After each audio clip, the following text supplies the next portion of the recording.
ನಿಮ್ಮ ಟ್ಯಾಂಕ್ ಅಲ್ಲಿ ಆಗಿರ್ಬೋದು, ಸಂಪಲ್ ಆಗಿರ್ಬೋದು, ಬಾವಿಯಲ್ಲಿ ಆಗಿರ್ಬೋದು, ಅಥವಾ ಮಡಿಕೆಯಲ್ಲಿ ಆಗಿರ್ಬೋದು, ಬಿಂದಿಗೆಯಲ್ಲಿ ಆಗಿರ್ಬೋದು, ಈ ಒಂದು ಮರವನ್ನ ಹಾಕಿದ್ರೆ 100 ವರ್ಷ ಆದ್ರೂ ಕೂಡ ನೀರು ಅನ್ನೋದು ಹಾಳಾಗೋದಿಲ್ಲ.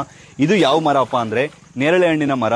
ನೇರಳೆ ಹಣ್ಣಿನ ಒಂದು ತುಂಡನ್ನು ಹಾಕೋದ್ರಿಂದ ಅದರಲ್ಲಿ ಫೈಟೋಕೆಮಿಕಲ್ ಅನ್ನುವ ಒಂದು ಕೆಮಿಕಲ್ ಇರುತ್ತೆ. ಸೊ ಅದೇನ್ ಮಾಡುತ್ತೆ ಅಂದ್ರೆ ನೀರಲ್ಲಿರುವ ಏನ್ ಬ್ಯಾಕ್ಟೀರಿಯಾಸ್ ಉತ್ಪತ್ತಿ ಆಗುತ್ತೋ ಆ ಬ್ಯಾಕ್ಟೀರಿಯಾಸ್ ಅನ್ನ ಕೊಂದಾಗುತ್ತೆ. ಆಗಿನ ಕಾಲದಲ್ಲಿ ಯಾವ ಪ್ಯೂರಿಫೈಯರ್ ಕೂಡ ಇರ್ತಿರ್ಲಿಲ್ಲ. ಸೊ ಕೆರೆ ಅಥವಾ ಬಾವಿಗಳಿಂದ ನೀರನ್ನ ತಗೊಬಂದ್ರೆ ಮಡಿಕೆಯಲ್ಲಿ ನೇರಳೆ ಹಣ್ಣು ಮರವನ್ನ ಅಥವಾ ನೇರಳೆ ಹಣ್ಣು ತುಂಡನ್ನ ಹಾಕ್ತಿದ್ರು.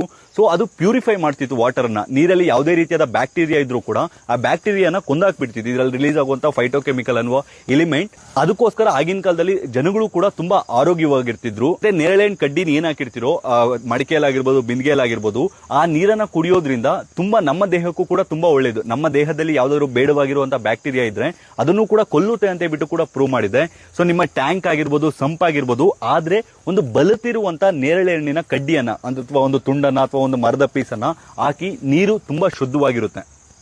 ಮತ್ತೆ ದಯವಿಟ್ಟು ಈ ವಿಡಿಯೋನ ಎಷ್ಟಾಗುತ್ತೋ ಅಷ್ಟು ಶೇರ್ ಮಾಡಿ. ಯಾಕಂದ್ರೆ ನಮ್ಮ ಪೂರ್ವಿಕರು ಏನೇ ಮಾಡಿದ್ರು ಕೂಡ ಅದಕ್ಕೊಂದು ಸೈಂಟಿಫಿಕ್ ರೀಸನ್ ಇರುತ್ತೆ. ಸೊ ದಯವಿಟ್ಟು ಎಲ್ಲರಿಗೂ ಈ ವಿಷಯ ಗೊತ್ತಾಗಬೇಕು. ಮ್ಯಾಕ್ಸಿಮಮ್ ಎಷ್ಟಾಗುತ್ತೋ ಅಷ್ಟು ಎಲ್ಲರಿಗೂ ಶೇರ್ ಮಾಡಿ. ಧನ್ಯವಾದಗಳು.